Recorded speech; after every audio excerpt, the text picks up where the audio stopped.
Hello, beautiful people. I am here with the one and only cosplay royalty superstar, Variable. I'm not so sure about that. Shh. A few of us. Oh, humility. I don't have that. Can you teach me? Okay, Padawan. Let's start with, when did you begin your cosplay career?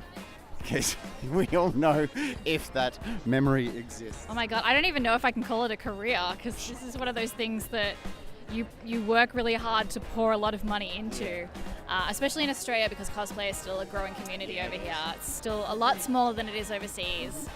The idea of a cosplay guest is still a really new thing. We're used to being on the other side of the table, buying merchandise. But we're schooling them in there. Yeah. But my origin story is going to the children's hospital and performing with the kids there and being superheroes and princesses and things like that. And it slowly evolved into coming to conventions and eventually panels and guesting. Now, do you actually know how many cosplays you have? Or is it just lost to time? A bit over 160. Oh dear God. Name them all. Go. No, but that includes things where I've commissioned or bought things, so not necessarily everyone has been made by me. And some things I will have bought bits and pieces, or there'll be an artist who's particularly good at a certain skill that I have paid to make a certain piece as well. So I can't claim that I've made every piece of every one of them. So we're just going to reinforce that collaboration is really important in this industry, isn't it? Especially with prop builders and things like that. But with all the things that you have made yourself, is there a weapon or a prop or something that you just will always go down in history as your favorite? For me, because I also do special effects, so there are certain characters like the one up behind me that was an original design that I spent a lot of time sculpting and casting to get just right. So for me, that's one that stood out for me.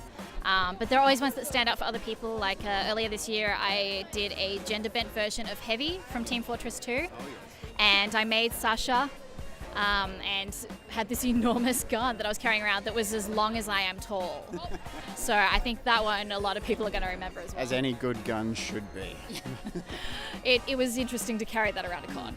But, so with the image that's behind us and you crafted that, what process went into that, and what's the material? Because it looks amazing. Thanks. It's a silicone prosthetic, so it's made itself from platinum silicone, which is a skin-safe silicone. It's really good if you have a latex allergy. That's the stuff you want. So I had a face cast done, which I did, and then making a positive and negative from that. So the positive is what you end up sculpting on. I used a sulfur-free clay, which is what you want for silicone. Sculpted that, took a couple of weeks to get a sculpt that I wanted, that I was happy with. Making molds from that, running the silicone through that, eventually painting the piece, and then of course applying, which took quite a few hours. Intense, it's amazing. But my biggest thing that I love about the cosplayers is they put so many different hours into these things, and my attention span's about this long. But so I always praise them for that, so congratulations. But and with the cosplays that you've been wearing to this week's con, why did you choose the ones that you've got?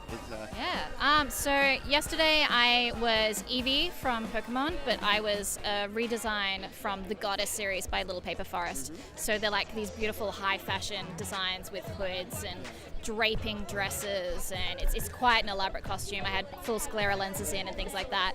And then Sunday I pick a practical costume, because often I'm doing a workshop on the Sunday, so I need to be able to move around, I need to be able to see, and I want to be able to have the chance to go and interact with people a little bit more on the second day. So today, with that in mind and my luggage allowance flying from interstate, it had to be spandex or bust. Yeah. So this costume's actually many years old. It's not in the best condition, but it's one that I knew I'd be really comfortable in because I'd worn it before.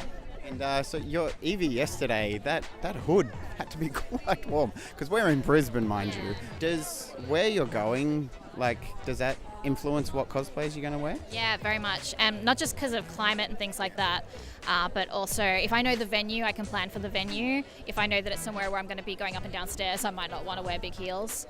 12 inches going up 900 stairs, bad choice. So, but a lot of different countries and states and border protection and venues will have different rules and regulations and laws about what you can actually have. So I might not be able to take that prop weapon, or I might have to have a different cut of costume. Last year I was in Dubai, so I had to be very particular with what I wore there because of the different rules. So you do have to take that into consideration with anything you take with you. And so when like a cosplayer is starting out and they're just trying to break out and anything like that, do you have some advice to just, because there's that point that everyone gets to where you're just like, oh, I've hit a wall, but like, so starting out, have you got some advice to everyone just to say like, keep at it? So like my top 3, 1, get comfy shoes because you will be on concrete usually.